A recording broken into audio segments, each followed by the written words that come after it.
How you doing? My name is George, and you're watching the Northeast RC Racer podcast, and I am here with my normal cohorts, Toby Hansen. G'day, mate. Tom Petrella. What's going to be my line? What's up, everybody? Last but definitely not least, Vin Manchenda. What's up, everyone? What's up, boys? How do you do? Another fantastic month of getting out with some cars, doing some racing. It's been an awesome season. You know, we've been very lucky this entire summer. I think very little rain for the most part in all the tracks that have been operating. I'm sure there's been some isolated, cancellations, but nonetheless, an awesome summer to get out with the cars and be able to take advantage of it as much as possible. So I don't know about you guys, but I think we've all definitely gotten an opportunity to get out and have some fun this summer. It's kind of depressing that it's we're leaving outdoor season. It was a lot of fun. It was a good year. No doubt. I wish we could have an endless summer. Almost be like Tom Stober, it seems, right? Just chasing the sun all the way around. Absolutely. We became the Southeast RC Racer podcast or the Southwest RC Racer podcast. We all moved. We can do it all year. Traveling around in campers. Change the name to Traveling RC Podcast. That sounds cool. That would be fun too. Might lead to divorce. A Need little a bit lot more more it's a blood style, but it's definitely up for negotiation, guys. Definitely up for negotiation. Just depends the day. But I don't know about you guys, but it's been awesome. Been awesome out racing, having a good time. And I know Tom's got some interesting stories, and I know we're going to get to that a little bit later about Rhythm RC, the track that he's running down in Clayton in New Jersey. His outdoor program he'll get into, and then we got some news about his indoor program, but we'll let Tom share details of that shortly. In the meantime, I know Toby's been around keeping himself active at LCRC and doing some other productions. I know Vin's got some other stuff he wants to talk about, and excuse the fireworks in the background happening in my town, if you can hear that, but we'll leave it. We're going to take it to you, Tommy. Why don't you give us a little heads up on what's going on, or we can head over to Toby for a race recap, or over to Vin. We're very flexible this evening. I like it. I like being more relaxed. No, I'll talk about what outdoors done for the season. Sadly, it's kind of depressing to be cleaning everything up and wrapping things up. I think we've learned a lot this year from where the track started at the beginning of the year to where it ended. It's gotten a hell of a lot better. So I'm so stoked about next year, which is awesome. Indoor season. You guys haven't heard there was a fire at the location where the Rhythm Indoor track was. And I'll wait till a little bit later. I'll show you guys some pictures and maybe share a little story about divine intervention. If you guys believe in divine intervention, there's a little divine intervention. It looks like it's going to happen here. And hopefully be able to continue with everybody. So I'll save that to the end and share that with everybody. Got some ideas. So fingers crossed it's all going to work out. Cool. Maybe I can get Toby to come down. I know Toby bought a carpet car. Maybe Toby will come race carpet one time. I know, but you never know. Yeah, I had that Mugen from last year, so I kept it on the shelf. So I plan to use it. So awesome. I actually just bought a mod motor, which is probably a really bad idea, but I figured there's less people in that class, I might have a chance of winning something. Sandbag it. Your stats have been improving this year. Yeah, I mean outdoor for sure, but I don't know. I've been able to qualify fairly well, but mains, I'm just a hot mess. But it's not easy pulling triple duty like you are either. So that doesn't. Yeah, I don't like to use that as an excuse, but yesterday was a heartbreak. It's legitimate. It's legitimate. Yeah, Trust me, it is. Whenever Austin Aikens or Rob Pierce or somebody beats me at my track, it's always because I'm running multiple things. It's never my fault. Yeah, I used to always blame it on picking the wrong tire. Now I just blame it on I got other stuff going on. Blame it on the guests. yeah, maybe I should. But yesterday was a heartbreaker because I actually was in. This was the intermediate nitro buggy A main. It's a 25-minute race, and I started 7th, crashed my brains out, went down to 13th, and then really got my head down. I was at the point being like throwing my hands up in the air, like fucking blown this. Whoops, dropped the F-bomb. And then I got my head down and got up to 3rd. Which was quite a battle because me and Mike Green were going at it, and Ed Bridges and a couple other guys back and forth, and I got around them all and managed to stay to 3rd for a few laps, and then my upper camber link came off, so I was just friggin' heartbreaking with like 2 minutes to go. So, and then, yeah, I was so bummed. I had it first chance all year to actually make the podium in anything other than 10 scale. So, but oh well, lesson learned. Longer screws and put long nuts on the end. Maintenance. Just goofy things. I saw someone post on the MP11 build the other day, like, these screws seem really short. Should you put a nut on them? And everyone was like, nah. Well, there you go. Bit mini ass. Nice. So, Toby, you're running the 11? No, 10. Oh, 10. I don't want to, I feel like all year long I've been running mostly the same setup. I feel like I've got it where I'm comfortable and seem to be able to get pretty good results. So, like, why race my last race with a whole new car and be chasing it and having to think too hard? Like you say, I've got plenty else to think about. So at least I know I can put it out of the box and run it. And it's pretty much going to be how it was when I left last time. So, MP11 sitting there. I'm going to start building it over the winter, and I can read online, see what other people are doing and not doing, and what's good, what's bad, and then come out fresh in April and hopefully, as they say in America, Screw it all up. hit the ground running or something. Yes. Use that as an excuse. Yeah, so we've been pretty busy over here. Just got back from Vermont and then went right to LCRC and literally just got back like 2 hours ago. It's a rough night last night. I heard you. I'm really disappointed I missed it. I heard it was a good banquet. Yeah. The after party was even more lit. Let me tell you. Details. Oh yeah, I mean, I had a debauchery. So if you guys see, it's actually behind my head, this award right here. I'll just grab it real quick. So I won this last year at this banquet, Billy Basic. It really means a lot to me. And I actually predicted, like I told our buddy Taylor, I was like, Taylor, you're getting that award this year. I'm like, I haven't talked to Kevin. I haven't said anything, but watch, I'm telling you, you're going to get that award. And sure enough, Taylor DeLosa, shout out, buddy. Nobody deserves it more than you, pal.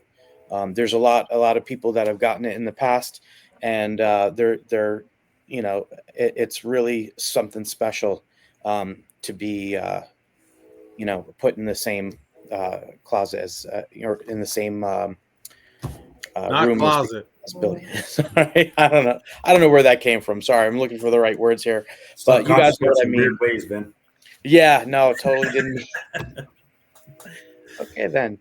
So moving on.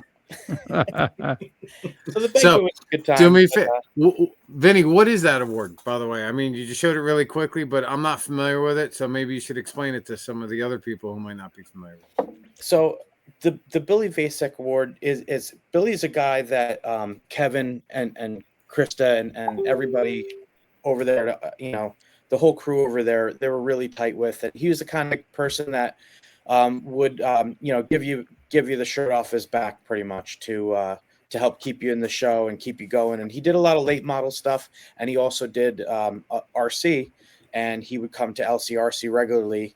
And unfortunately, he passed at a very young age, and he's remembered as being one of those people that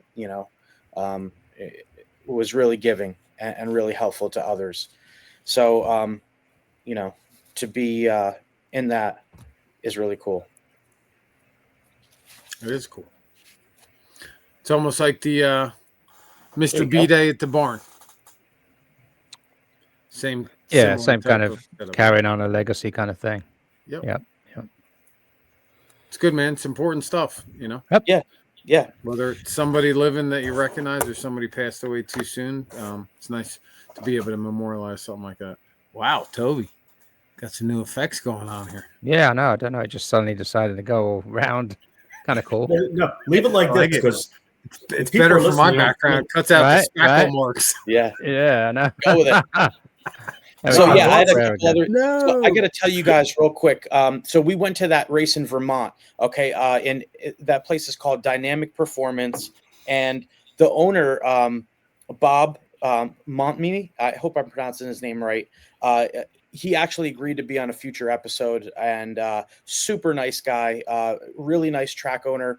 I mean, Vermont, it was like it was like going to a ski resort. You know, you had the fire pit with the couch sitting out right outside the hobby shop with the heaters all over the place, and live RC up. So you're sitting outside in the cold, bundled up, and you know it's cold in the morning. Got up to like 72 or so in the afternoon. So kind of had to wait for the track to thaw out a little bit. So he's talking about moving it up, but I highly suggest you know, you guys check it out next year, because it was just number one, the foliage, the backdrop, the vibe. Like he had Marley playing in the background.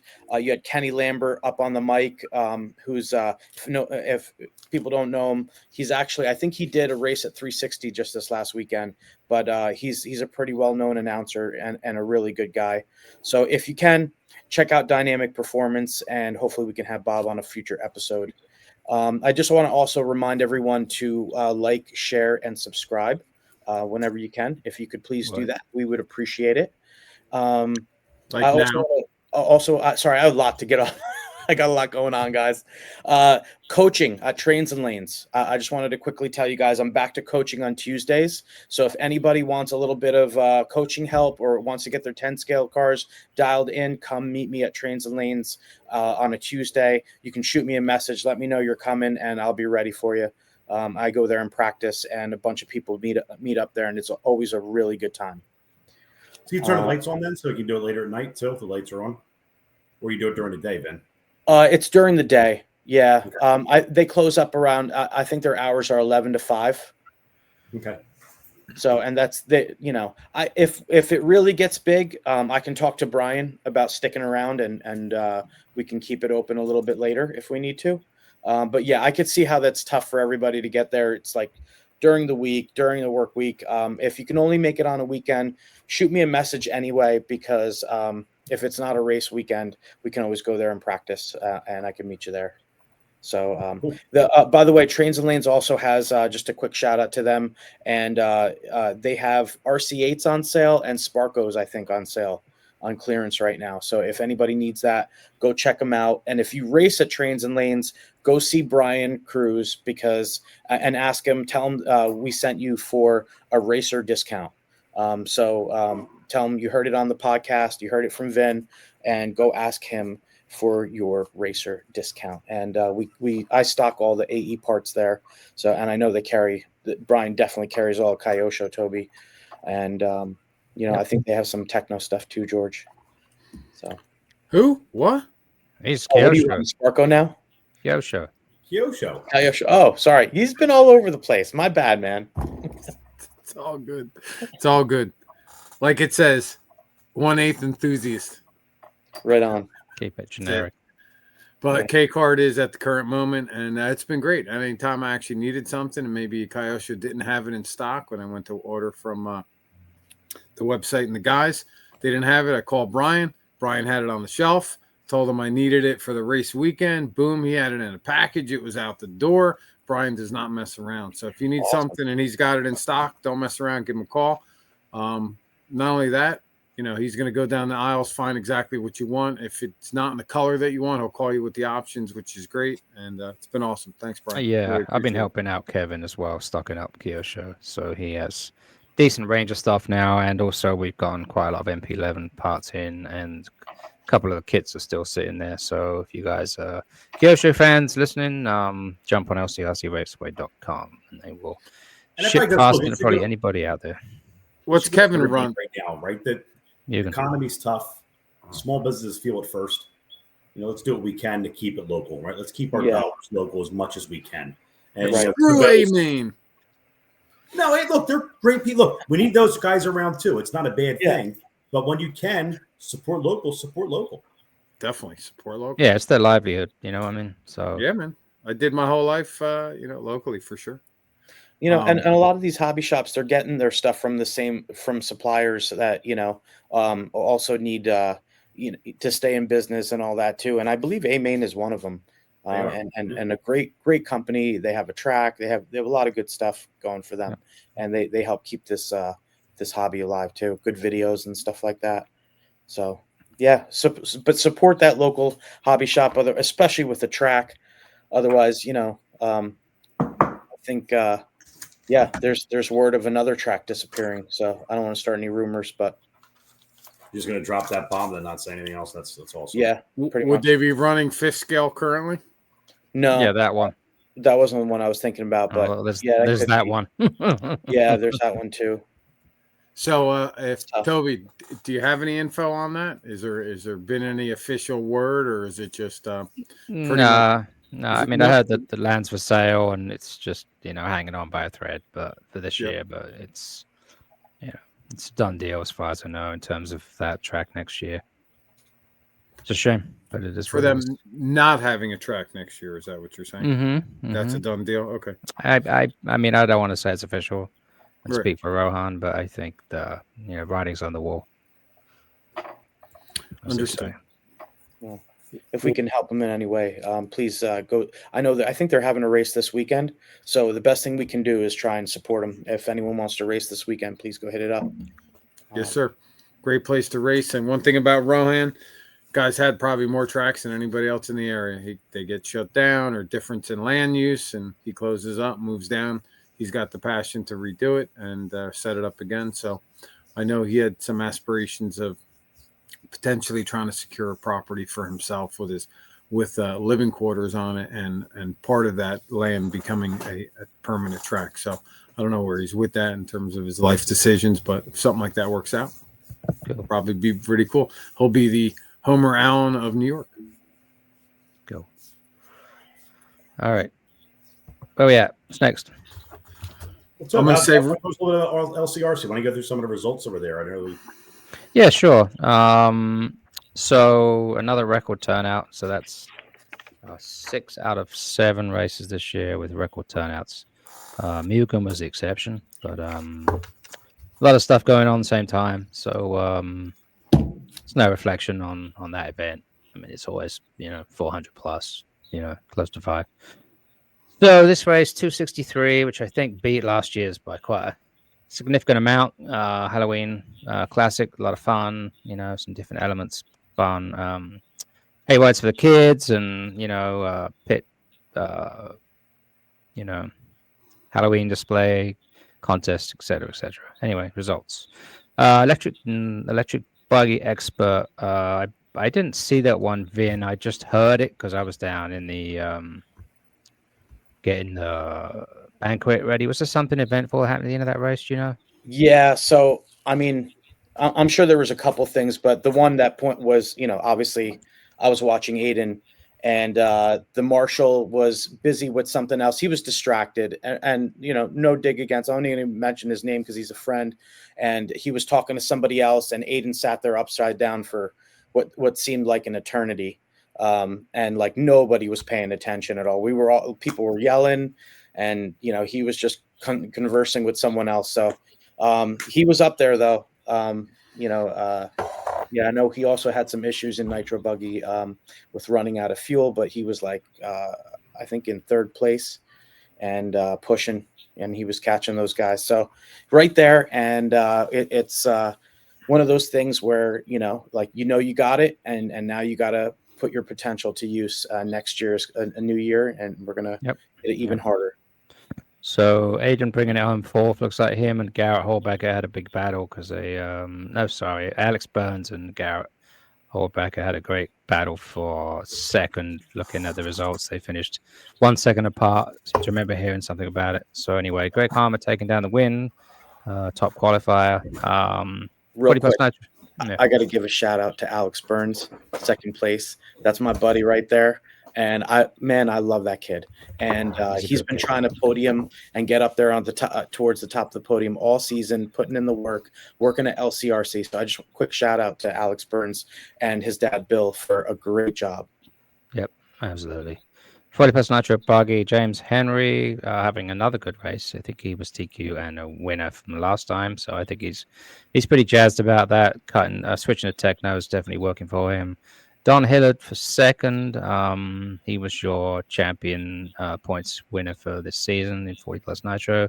Dennis Brew having a great result, coming from 8th. So I know he was pretty jazzed about that. Nitro Truggy at a full heat with a B main. Colton Finari creaming everybody. Starting from top qualifier. Andrew Just Andrew D. Kevin Winters coming out of nowhere. We haven't seen Winters much this summer, but he was back with his Sparkos, bringing it home for third, which is pretty awesome. Intermediate electric buggy, Jordan, taking it down from the top spot. He's actually moving to expert now. Now that you win, you go to expert, and he's an expert driver for sure. Demonstrated that this weekend. Chris Foikanus. He Folky. The Greek. Just Folky. That's what I heard on the mic. There you go. And Dwayne Gutschall for third, and I mentioned for Alex Schultz bringing home fourth, starting 10th, which is a great result for him. So he made the top 5 podium. I guess I should say, but what one are you reading? What one are you reading right now? That was an intermediate electric buggy. All right, maybe I'm looking at it. I see Dave D. Pasquale in third place, Mike Green 4. No, that's electric. Expert Nitro buggy. Ethan Mechanic started second, taking the win, but pretty decent battle the first half of the race with Greg Harmer. I think Harmer flamed in the pit and just lost too much time, couldn't catch Ethan. Scheffler pretty much stayed in third for most of the race. Colton and Brian Carter. Good to see Carter back. Second time this season. I think he's been back to LCRC 40 plus Nitro, 40 plus electric. Matt Willard, your friend there, Tom. TQ and winner. Don Hillard. Don Hillard, your 40 plus electric buggy champion for 2025 in second. James Lonzo, Frank Henry, and Dwayne Gutschall top 5. What else? Truggy, always a big one. Electric Truggy. Aiden taking down the win from top spot.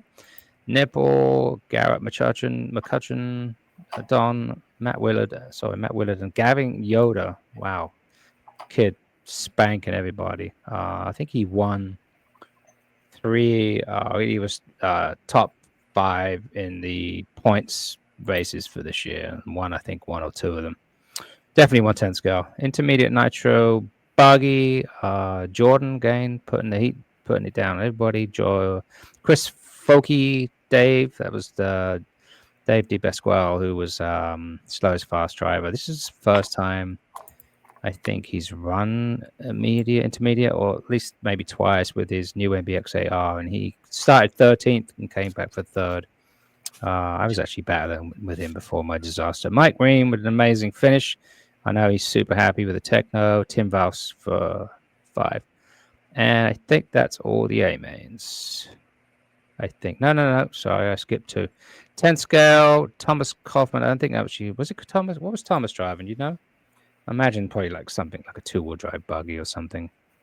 I would say, isn't he Schumacher for 10 scale? Yeah. I mean, he was probably driving a 2-wheel drive, like I don't know, but KR or something, an old car. But Colin Markowski, Scott Lennick, Mike Malone, Braden Dommel. That's your top 5. 10 scale on the last one.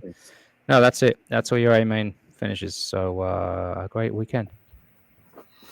Question. Yeah. Is Kevin Muma, is he still running Mugen? Of course. Yeah, it's the Mugen it's all about Mugen. If he changes braids, he's going to get that tattoo change he has on his arm. Exactly. He's got a tramp stamp.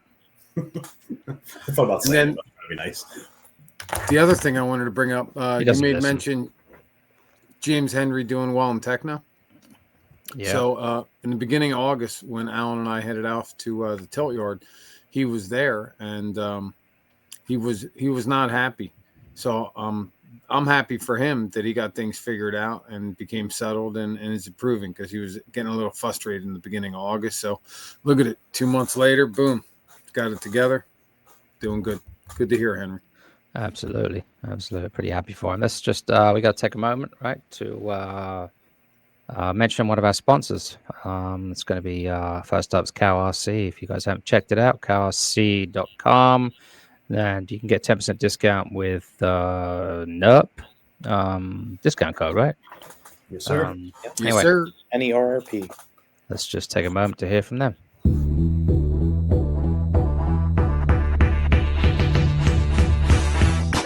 CowRC is your one-stop shop for all things RC maintenance, carrying everything you need to keep your vehicles looking good and performing at their best. From MooClean part and chassis wash that's gentle on your RC's components, to jet air blasters that eliminate the need to carry those large and noisy air compressors, CowRC has you covered. Even down to our convenient hide wipes that keep hands and other surfaces clean.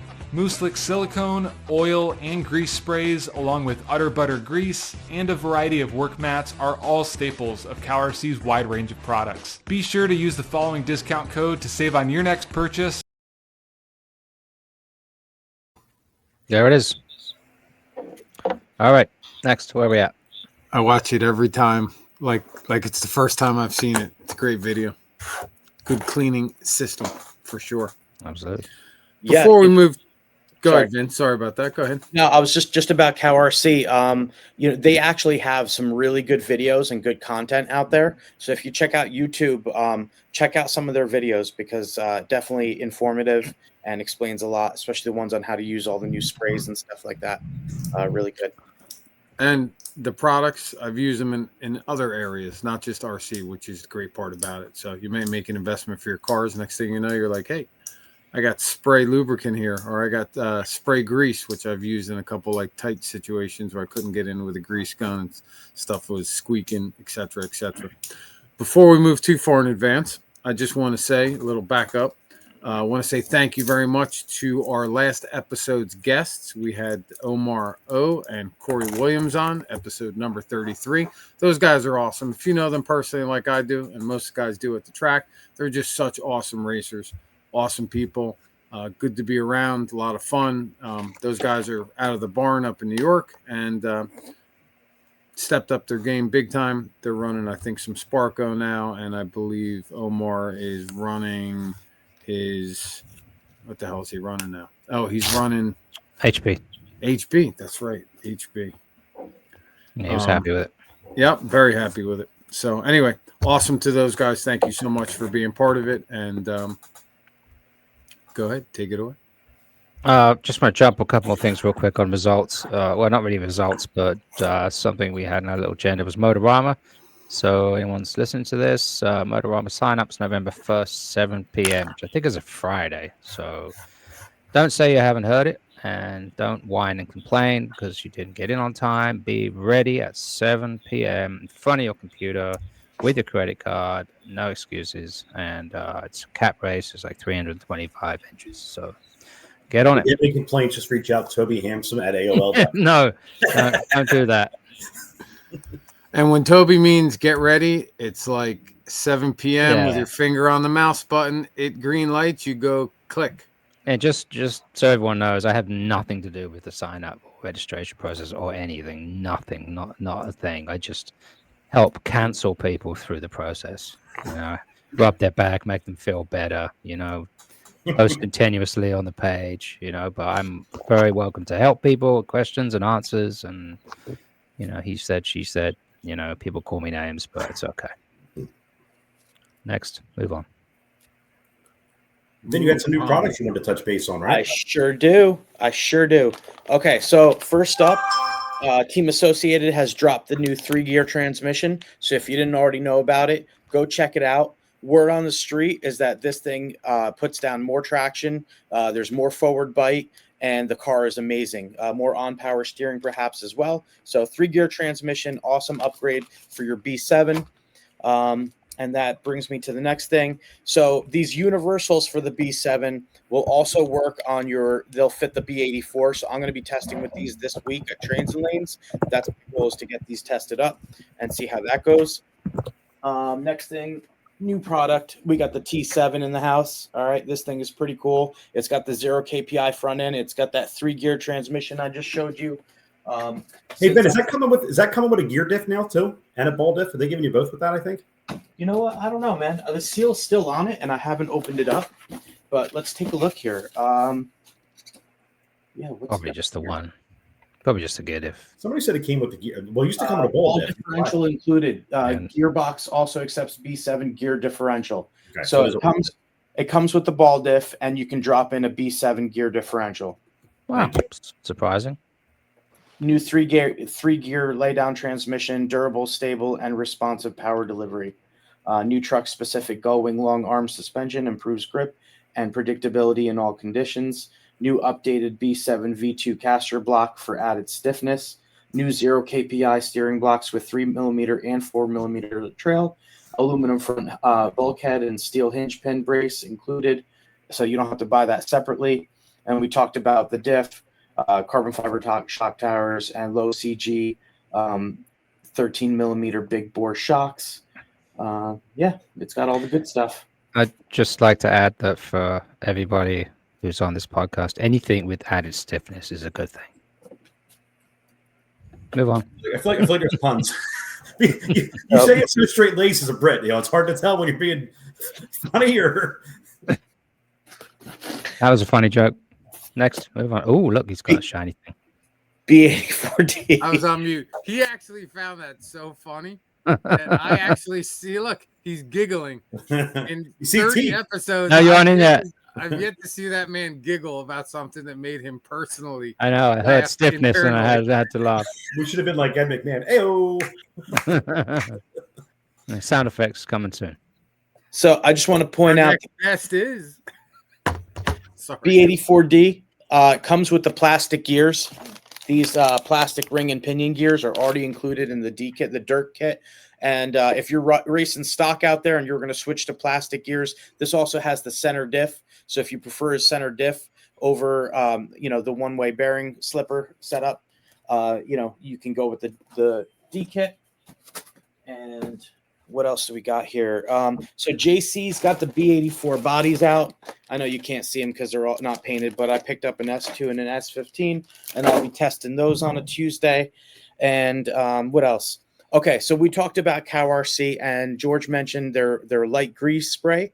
And actually, I had a conversation with Heath just the other day, and he said, Vin, this weekend, try them on your, even if it's just universals, and check them out and put them in even the out drives and stuff like that. So I did, and it really actually frees up, the driveline components. There wasn't as much, what is it called when it flings off? There wasn't that much of that going on. It was really good. So, yeah, that's my stuff for new, that's my new stuff. Okay. Now moving on. All right. So setup. All right. What I'm going to go over today, this is your setup for low grip. It was really at LCRC this last weekend. It was really low grip. So I'm just going to go over some of the stuff that I tried and that worked for me. I ended up racing plus 40 e-buggy. Not my best results because, I had a couple faux pas that were my fault for the main. I made some changes I probably shouldn't have. But I learned a lot and had really good results in Vermont. I was one position off of a podium up there. Isn't it because you were operating the camera? Oh, wait, no, that's Toby's excuse for a reason. Got mixed up on who's. Right. Yep. I'm coming for you, Tom. Don't worry. All right. So one of the first things I changed during practice was I changed my hub height. Usually, when the grip is up, I run a middle hub height on my car, and I ended up dropping it down, and it gave me a little bit more side bite, which actually felt like the car was a little bit more locked in because it wasn't swaying as much side to side. And actually, I realized today that I have not done anything on hub height, so I think I should probably cover that next episode. So I'm just going to star this right here. All right. So the other thing I tried, I played around with the rear toe. So when the track was really green, it was really loose, and I needed to kind of lock the rear in a little bit. So I gave it a little bit more rear toe, and you can do that in two ways. You can either move the C block pills in, or you can move the D block pills out. Okay, either way will help you. I moved the D block pills out, giving me a wider stance at the same time. So this is going to affect your on power corner exit. Okay, because what it's going to do, it's going to lock in the car a little bit more on corner exit. Very slight effects on off power steering going in. It might lock on if you have too much, it's going to lock you up going into the corner too. So you're either going to have to correct, or you're going to have to take that toe out as the grip comes up. So that's one of the things I played with that helped me a lot. The second thing was, I added a little bit of anti-squat. And that gave me a lot of support through the sweeper because it kept the rear from compressing so much. So it kept you on the front end a little bit more. So you had on power steering. So that kind of helped me. I moved the seat up, or you can take the D block and move it down. I personally moved the D block down, and I used an LRC D block to move it down even further, giving me a lower roll center and keeping the car feeling more in the track, as we discussed in a previous episode. Another thing that I played around with, which I haven't really done too much before on purpose, but I played around with the spring bias. And when I say spring bias, usually I'll run one front spring with a different rear spring. Or if you, let's say, go up on the front spring weight, now you're changing the bias because you only changed one spring and you didn't change the other one. So in this case, because the grip was low, I went down on the rear spring rate. So I went from an AE double white to an AE double green, and it locked the car in a little bit more. However, it didn't give me all the on power support that I was looking for. So in the main, I did go back to that double white. One of the other things I did, I messed with my diffs, and I know Aiden did as well. So I went back to a 20 millimeter HTC front diff gear, and that gives you a little bit more lockup. And once again, it doesn't allow the rear to move around too much on corner exit. So that's where I really wanted the support, so I could push the car a little harder and go faster. And it worked. Caster. I reduced some of the caster for more turn in, and it's going to give you less exit steering, and that's also one of the things that helps on corner exit. So less exit steering means it's not gonna move the back end around as much. So I took my upper arms and I moved them forward because on a pillow ball it's really easy to change your caster.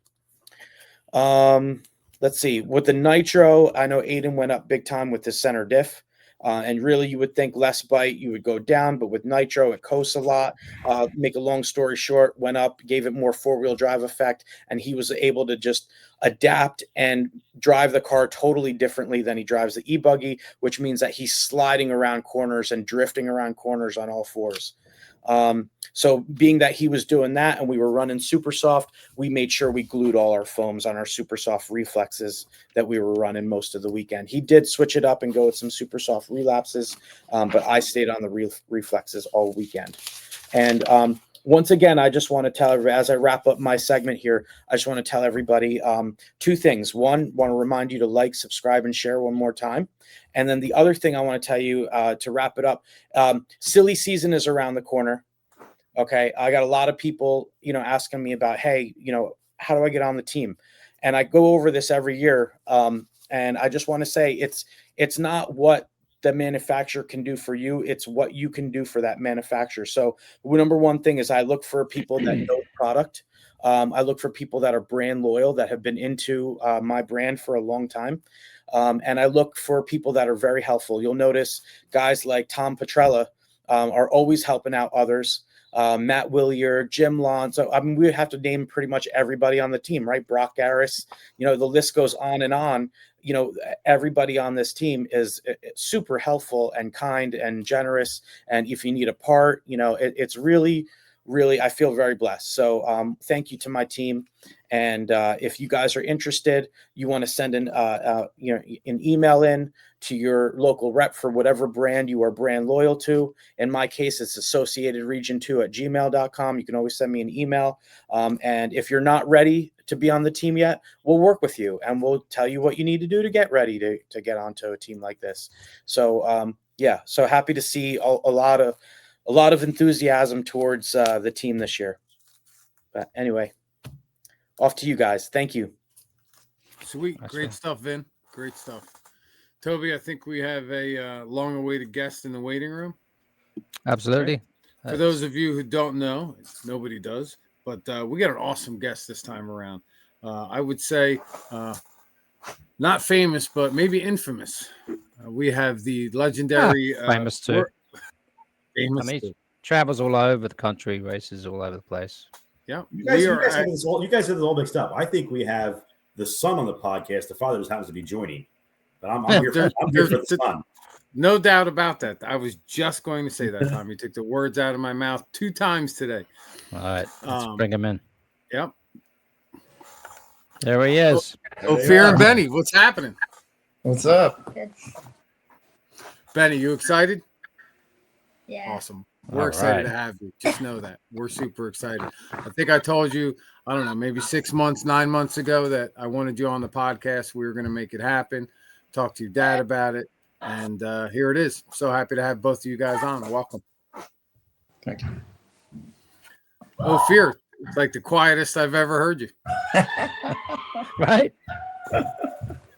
This podcast is shit. This podcast is shit. There's a new line Ofir gives me all the time. You play too much. That's what I always yelling at. Yeah, you see, you're learning fast. It's all right. Typically with the guests, we start out with some basic questions, right? So this podcast and this interview is really about Benny.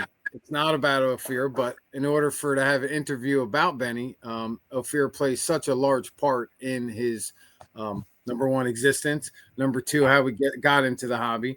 And, for the most part, almost all kids like to emulate their dad, right? So at the end of the day, Benny saw his father racing for a long time and was involved with the guys in the group and the racing and the excitement and the wins and the frustrations and driving home with dad when he's angry, right, Benny? Cursing, I'm sure, maybe.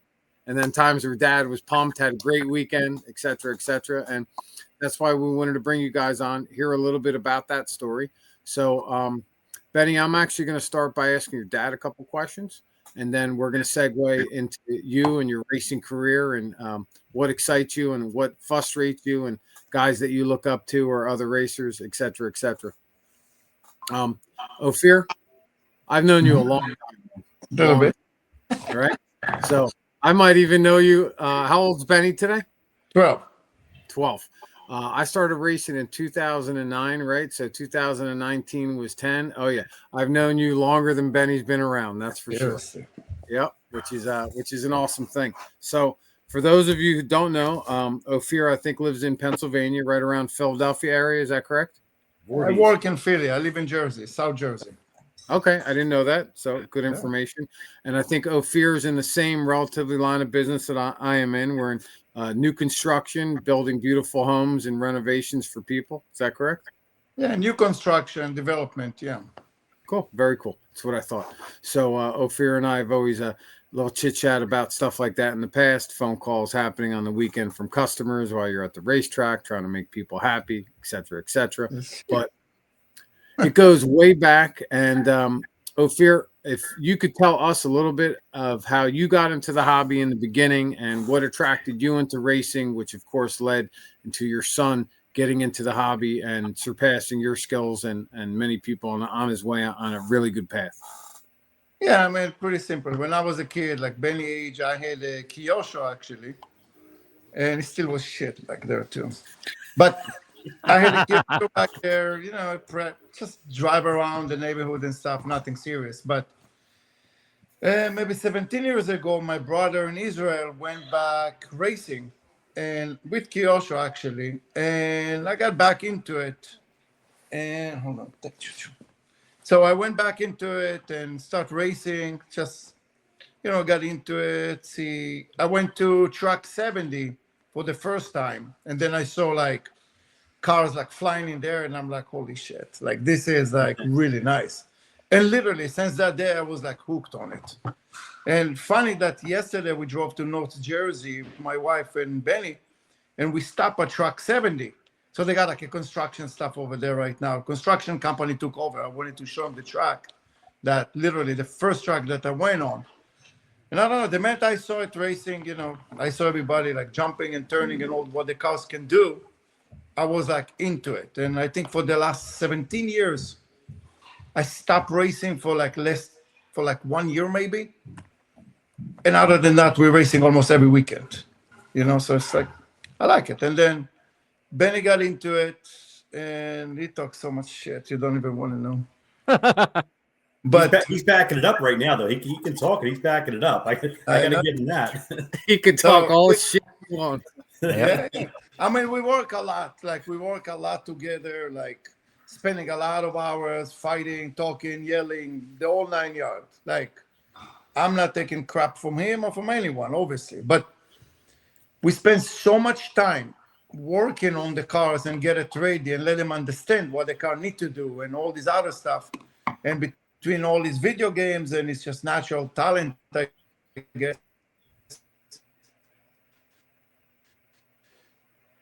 We got the I thought it What was me. what kind of internet Ofir paying for? be super, AOL, same as Toby. good. Hold on, folks. We're having a little technical difficulty here. Hopefully, Actually, no mania. Hold on a second. Benny's probably gaming at the same time over there. Ofir, are you on a hotspot Come for connection? the rescue. Let me plug it in. It should be better now. All right. I figure Ofir's on a hotspot. He's always on a cell I'm saying phone. Enzo and Bertoni help us a lot with the setup. Every weekend we go and we try different stuff and we do different stuff. So between that and what Benny feel, what I feel, and we always been talking, communicate. We got the cars to be super, super good, and the program got really, really good and smooth. And it's just like racing. Like me and Benny fight, we scream, we yell, we do stupid stuff, like blow up on him. But it's good. You're gonna learn to do better. Look, Ofir, I know Simple. you push Benny, but I tell you what, I love when things go well because you're really supportive. I see you light up when Benny does well, better than you light up when you do well. So that's always I love. 100%. 100%. Like I used to drive like 5-6 classes in a regular weekend, and I do less classes, and I'm focused on him a lot more because I want him to do much better, and I'm like more excited that he race versus me racing. The time that my race come, I don't even feel like racing anymore. I'm already tired. I'm already like exhausted. I don't even want to race. But every time that he's not racing and I go race by myself, I'm like destroying everybody because I'm more focused, on the racing. But right, so when I'm racing against you, Benny, you have to show up then. I need any advantage I can get to try to beat you. I don't like to race against him. You suck. I do. Too much confidence to get. But it's good, like we like racing. We travel, as all over the country, everywhere, every big race we go to. It's good. You see the pros, you see everything, and I think it's fun. For me, it's like a lot of time together with him and my older son, Ido, that we spend. Like, leave the house 6 a.m, come home like 10 o'clock at night. No matter if we won or we lost, it doesn't matter. We spend that quality time together when we're tired, when we just wake up, when we're mad, when we're hungry, when like whatever it is. I think that time in life not going to come back when he's going to be 20, 30. He's not going to want to be talking to us so much, like Definitely. He's going to have his own stuff going on. But that's the major thing for me, to spend time with him and that. And we got something to talk about, something to deal with. All the setup, all the stuff, all the changes, what to do, what not to do. And like, it's a big difference. I like it. That's for me, it's really big to spend time with him. That's good. So Benny, when you're in school and you have a setup idea, do you text your dad? Or if there's a thought about how he could have raced better? In my school, we can't have our phones outside. Gotcha. Okay. They must be in our locker. That's a good thing. School. Good school. Yeah, that's a good school. All right. So let's say you get out of school, right? But you're thinking about it in school, right? Because I know you may not be able to do that, but since you race awesome, I'm sure sometimes in school you might be thinking about racing or a race that's coming up and how you're going to attack it or what happened the past weekend. But like, if you get out of school and you thought about something, do you hop on the phone and call your dad or tell him or send him a message about something like that? Usually like every night we just like talk about racing. So then I just like bring it up then. Okay. Yeah, we always talk. Every time I make a changes too, and I come up with something, I always share with him that he's gonna understand what to expect next time we go. Whatever it is, glue, mount the foam, or whatever shady shit for the week, We always share that. That he understand what's happening. I don't want him to like drive a car. Oh, the car is good. I want him to understand what the car do, and where you have problems. Let's say no steering or no traction or it's not jumping right. Whatever the car do, I want him to understand. Even though I don't wrench on the car, I don't do anything on the car, literally nothing, barely clean it. But seriously. But I want him to understand what to expect from the car. So I tell him the changes that we can make, gonna make those adjustments. We're gonna make those adjustments at the track when we go. So we come to the track pretty prepared to what to expect. You know? It's good. Like we know we go to rhythm, we know what tires, we know setup, we know everything. Like we don't even need to think about it because we already master it. You know, so we know we come very, very prepared for each race because we talk every night about that stuff. It's good. It's something to talk about, something in comment, and like having fun by doing that. And always I'm wrenching on the cars, like at my office. I got like really nice office and stuff, and I got like everything like super nice but I'm wrenching on the cars. I got everything there, like outside the compressors and all the stuff, cleaning and wrenching and working. Like it takes me like from Monday to Friday, literally to get the cars ready. Like it's like 8 cars to get every week. It's a lot of work, mounting tires, order stuff, do stuff, but it's good. I see you do like that. You can't even get 1 Kyosho ready for a race. After the race, you go with your stuff dirty. Embarrassing. Ouch. I would not put my car down if it's dirty. Like seriously, I would not do it. Ofir, I clean my body before I go out. If I'm going to race with you, there's no doubt I take out my Cow RC cleaning wipes and I clean the body off just to make sure I'm fully clean. Nah, we go through the cars, cleaning them, like make sure before every qualifier even. The car's spotless. Go through everything, check everything. I can stand it to go with the dirty car, dirty tires. I'm not going to race it. Well, it's not only the cleaning part, right? I noticed both your guys' program. I don't want to jinx you. I'll knock wood as I say it. But your stuff's always running, right? It's very rare I see something break on your car where you don't finish a race. And, you know, to finish first you must finish, as the saying always goes. And to be able to do that with 8 cars is pretty good. Benny, let me ask you this. Do you find yourself asking now for setup changes? Or are you still just using your talent to drive through whatever you have? I do yell at him for changes that are good or bad. But if I feel like I'm missing something, then I'll ask him about it. I let Benny drive my car. The second lap, he hot lapped me by like a second and a half. It was flying. With your car, I actually did like a 20. Wait, I don't know. It was 20. I tried to. I've chased that now for 3 months. I can't even get close to it. It's killing me. it was 20.7, and the track wasn't even like shoe geared and it's good. Yeah, it wasn't at its best yet. Not even close. Yeah, it was really fast. But yeah, you're talking about the cars not breaking. I mean, I literally every week take the cars apart completely, like do the shocks, do the diffs, the clutch, the plugs, do everything. Like the car is like in a brand new condition before we go to the racetrack. And I go through everything. So if something break, it broke right there and then. It wasn't anything cracked or bent. Like I check the hinge pin, like I go through everything. All the tires already, I mount everything, I go through them, make sure it's good. And I do it also like in a nice office. I got like 8 hours a day. Man, between the phone calls, I'm wrenching, you know? Like sometimes it's crazy. I need to use the drill to take the stuff apart. One time I was literally in a meeting with a bank. It's like a $5 million loan that we're working on. And I'm like, hold on a second. And I'm like drilling the chassis. I start laughing like seriously. I get people from the bank come for meetings and stuff like that. And I'm like, sit, have fun. And I'm wrenching on the car when I'm talking to them. Like literally, like tenants coming in, whoever, I'm wrenching. You can talk, I'm listening, I'm wrenching. So I'm wrenching a lot, like get everything like in a perfect shape to the race. And during the week, during the race itself too, going through the car after every race, take the wheels out, check everything, go through everything. You know, shit can happen obviously, but like try to minimize it. So you know what's funny?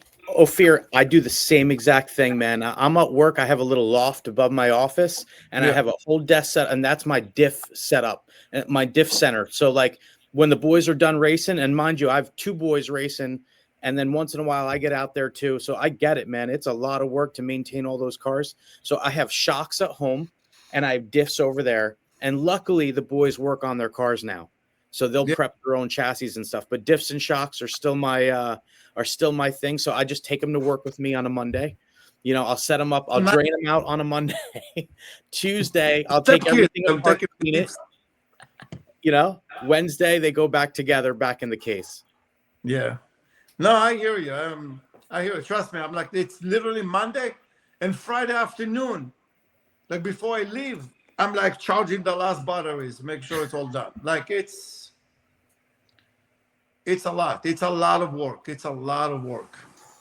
All right, so let's get Benny involved here, engaged. So Benny, Tom brought up a very good point to you and a good question, right? In regards to the setup, when and you may get aggravated at him if it's good or bad, whatever. So can you give us an example, like a race you were at recently or a race that you were at this year where you were looking for something? Give us an example of a scenario that you talked about with your dad for a better setup suggestion. I don't remember that much, but I remember a while ago at Rhythm, we were like testing and practicing.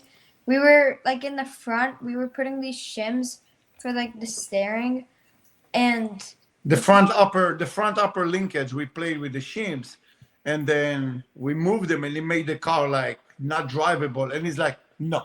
Just turn it. The more shims that we put, or like the more like millimeter or whatever, it just made it like worse. I don't know how, just like less traction, weird steering, like inaccurate. We put the shims in that you talk about the back, the upper arm. We put like a 4mm shim with the shock tower to push it forward, and it gave us so much rear traction, the car literally didn't turn.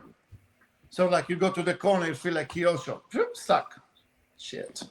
So we fix that. So we do practice some stuff, but now I think we are at the point that we honestly barely changing any setup. It's gonna be maybe minor changes as a diff, depends where we go, and shock depends like on the temperature and stuff, but it's barely any changes, to be honest. At that point. How long you guys been running the HP cars? You've been running the HP cars for quite some time. So I mean, there's something to be said with sticking with the same brand too, because you learn what you need to change on that car specifically to adapt to each track. But how many years have you been with HP?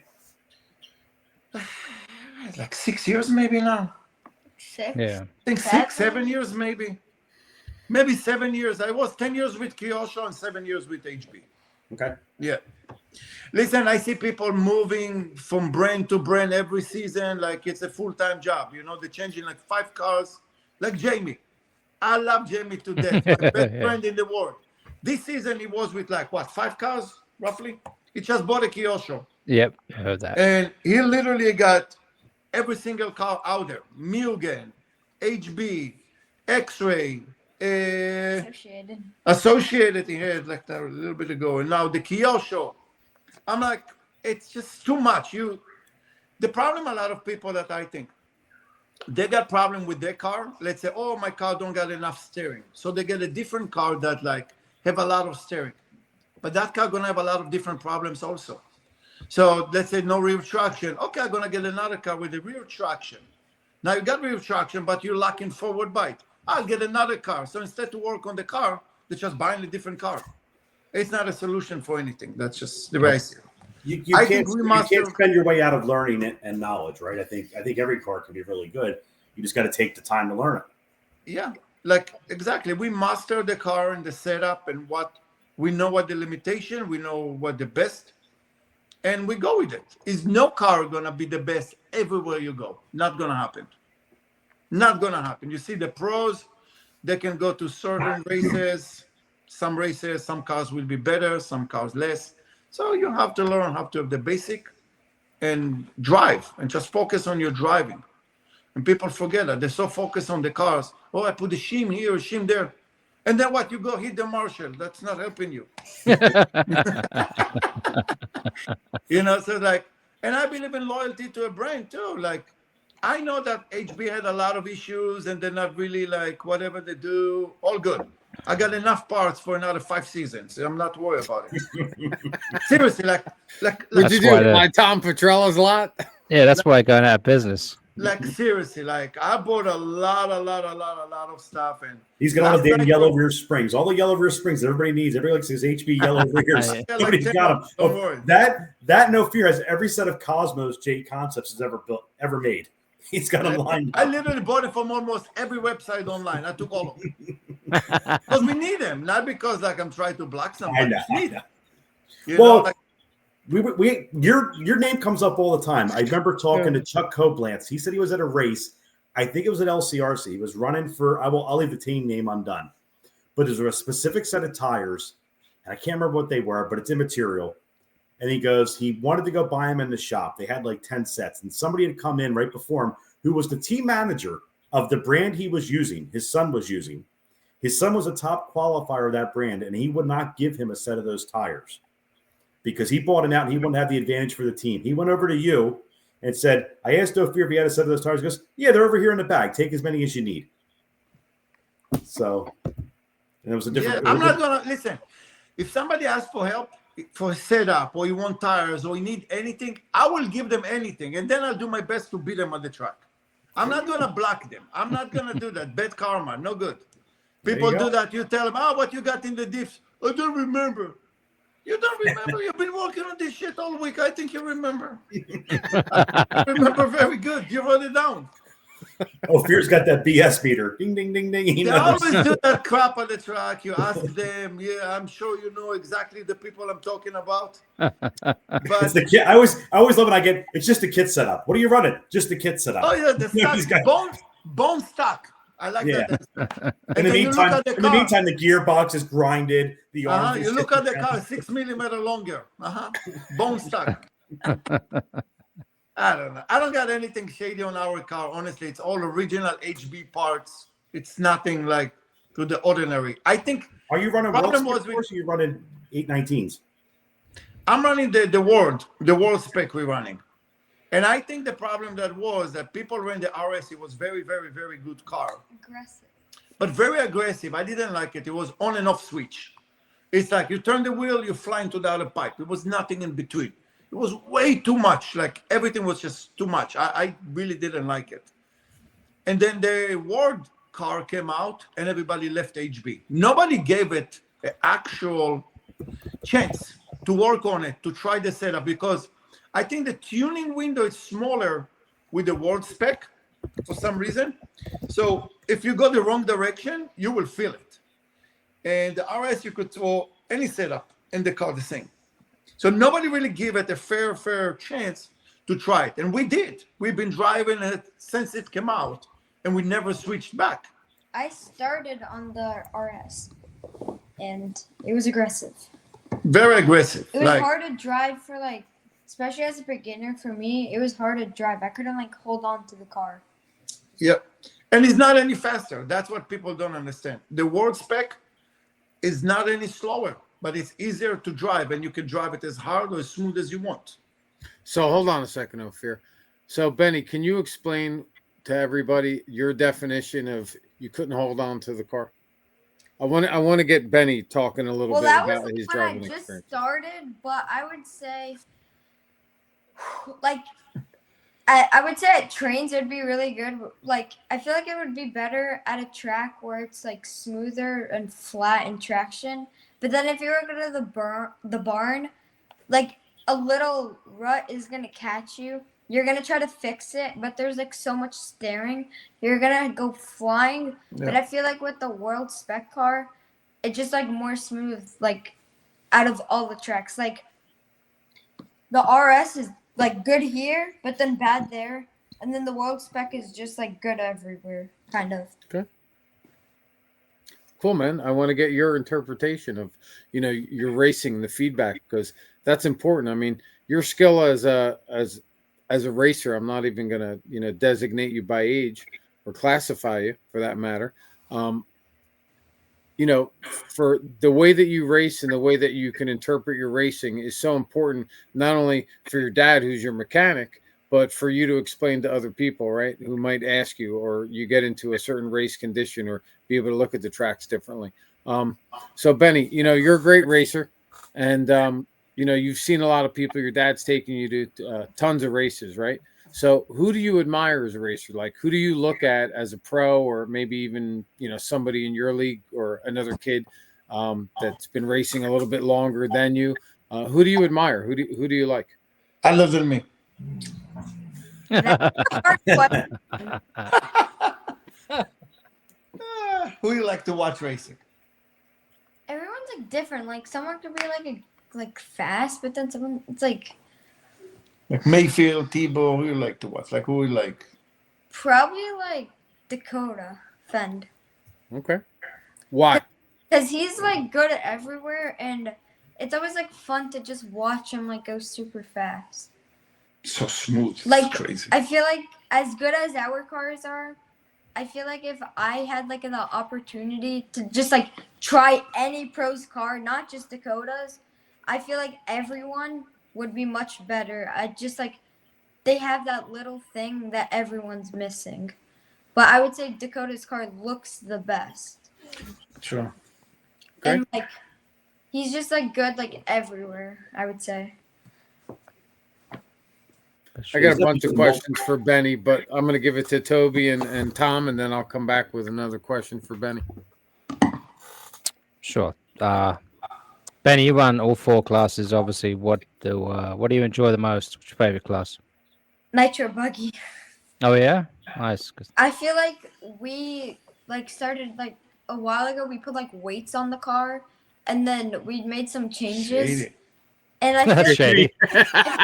It's all stock. Yeah, well, our cars are all stock. Both stock, HB World Spec. 30 in the front, 30 in the rear. You can come see it. He made the car like smoother than e-buggy. I feel like since now I realize Nitro Buggy is the main class, I kind of want to get really good at it. So, I think now our Nitro Buggies are getting really easy to drive. Unlike before, they were still good, but I think now we got that missing point and just put it in. But then I would say Nitro Truggy would be my second favorite because that's really fun. But the only problem is not that much people race it. Right. Like gotta race, there's gonna be like 5 people. Yeah. In like where we are Yeah. around. Like 5 people are like sometimes that trains like one full heat. Yep. But that was like Sucks, right? that was like my second car. I started off e-buggy. My old e-buggy like 3 months ago.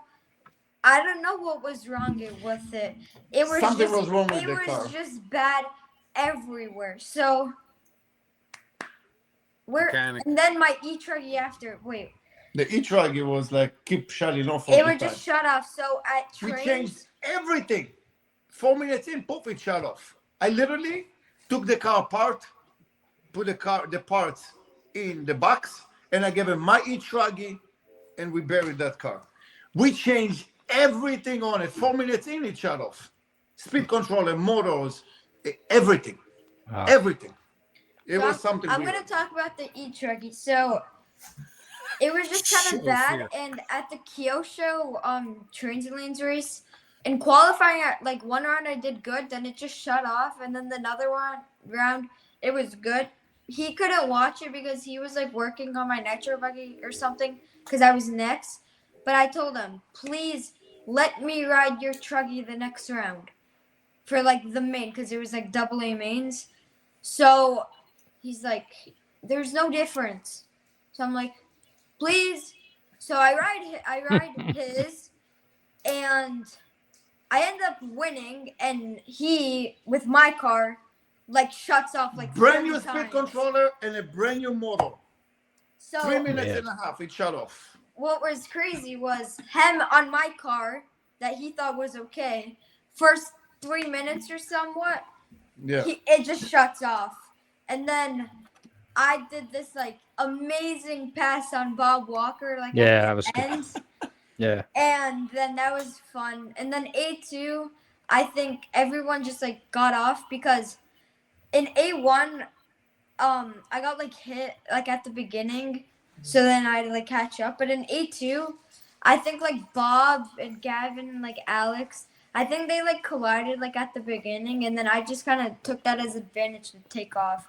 But I had to start like 5th. I know it's not that bad, but that was because in qualifying my car would have shut off for no reason. You know, Got it. we got to take a step back because Benny mentioned that jump, and I think Toby replayed that jump like 2 episodes ago, if I recall correctly. And let me tell you something, Ofir. I've raced you for a long time. We've battled, right? I've never seen you fucking, excuse my language of Benny. Oh, he's heard it with you every morning. Yeah, I've never seen you execute a fucking jump the way Benny did. And I saw that.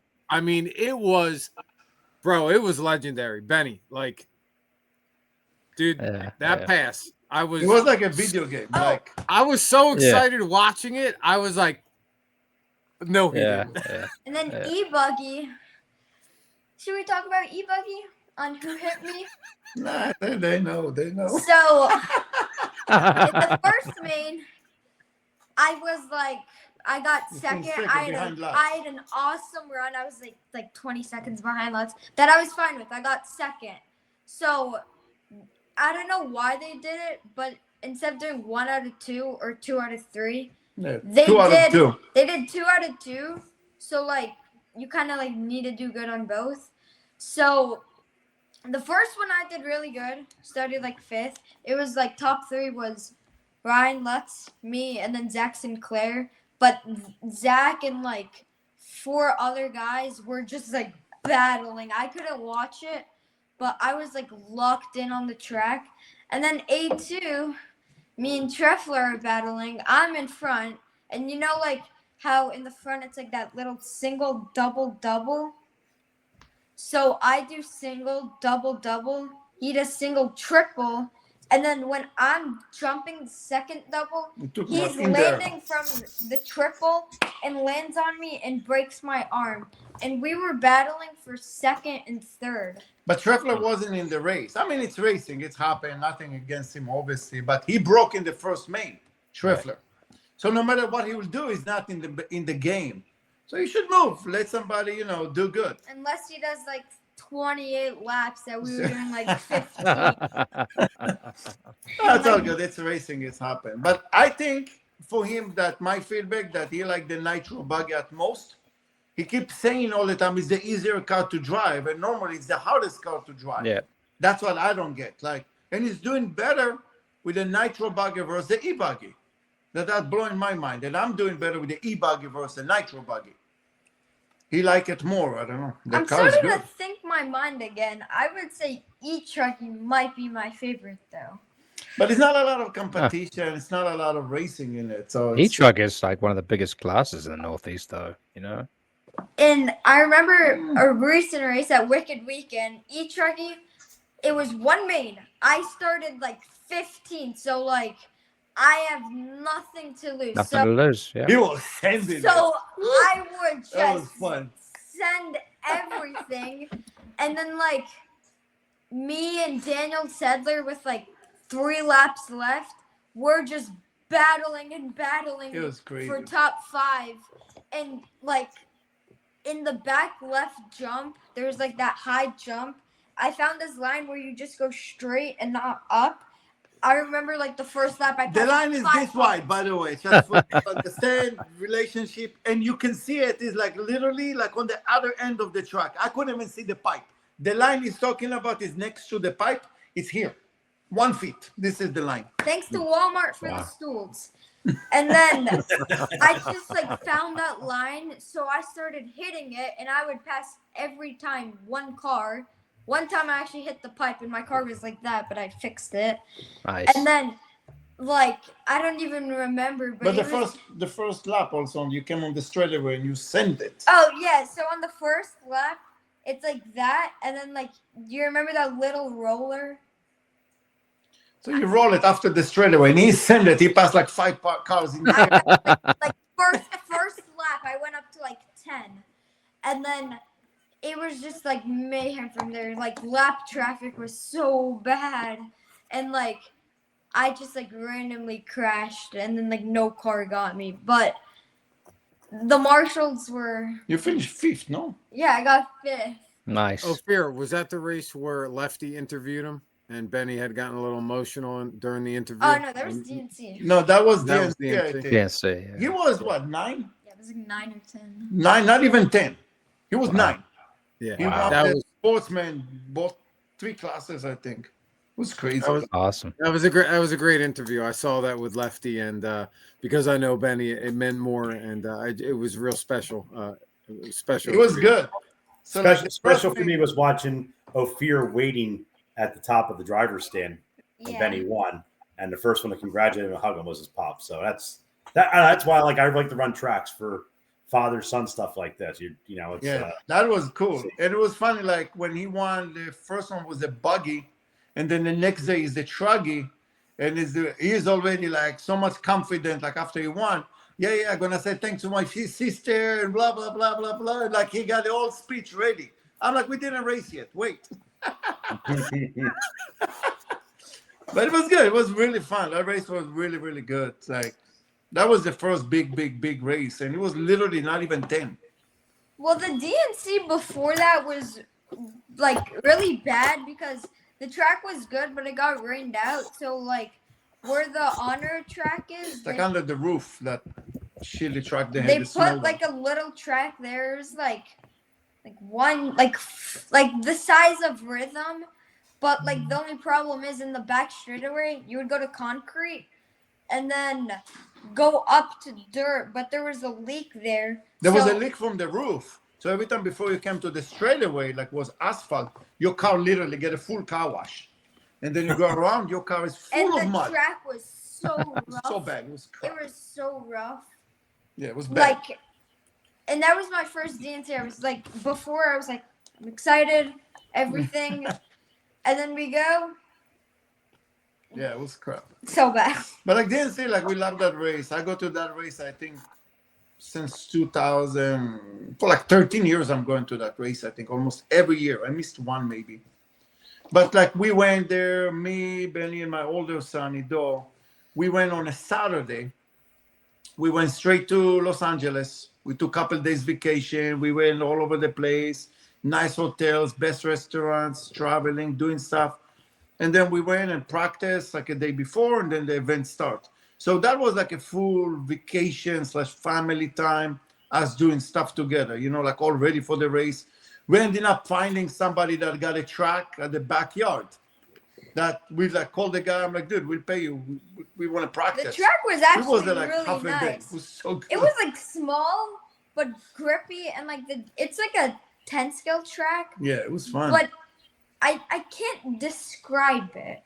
It was small, like the lanes were like yeah, kind like of 10 small, scale, but it was fun. but like kind of like wide open. And what was that? It was a guy who had a track that was near DNC that you It went was and practiced like at. oak. It was like Yeah. green oak or something. I don't It remember. literally is backyard. Like that's his house there.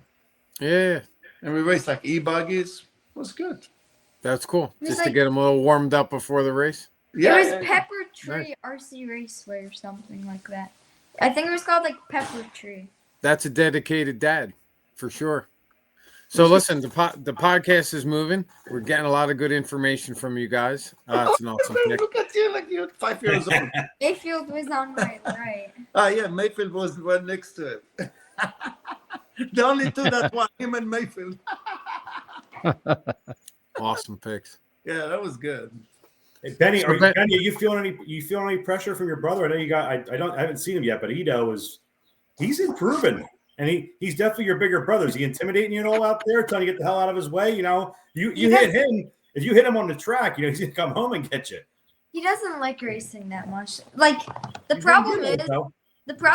like he doesn't like race that much. But when he does, let's say a marshal like doesn't get his car or he gets like hit, he kind of gets like frustrated, like I Yeah. used to get. But the only problem is that he's not like dedicated to it. It's like RC's neither like you really do it or just like kind of do it, and he was like kind of doing it, so he didn't like care so much. He can come one weekend and then don't come for 2 months. So he's not into it. Like he's not really like he got his own car and everything, got his own e-buggy, but His e-buggy's actually dialed at rhythm. It was good because it's my old e-buggy. It's like all broken in, but That's like good. fast. Like I remember my transponder wasn't working, and I was using his car.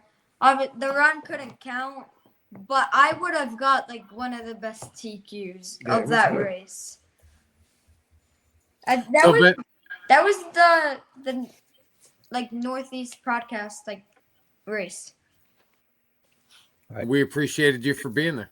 I think I hit your dad up for some 50-50 money.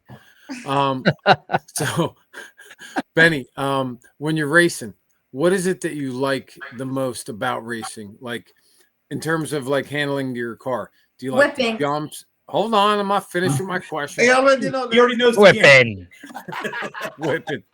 Whipping. Everything's straight. Everything's All right, over the whipping. All right, we got it. Whipping. I wanted to get a little bit more detailed. Like, do you like? What's your most favorite part of competition? Is it passing somebody? Is it thinking about the pass before it happens? Is it the Is it the actual pass itself? Like,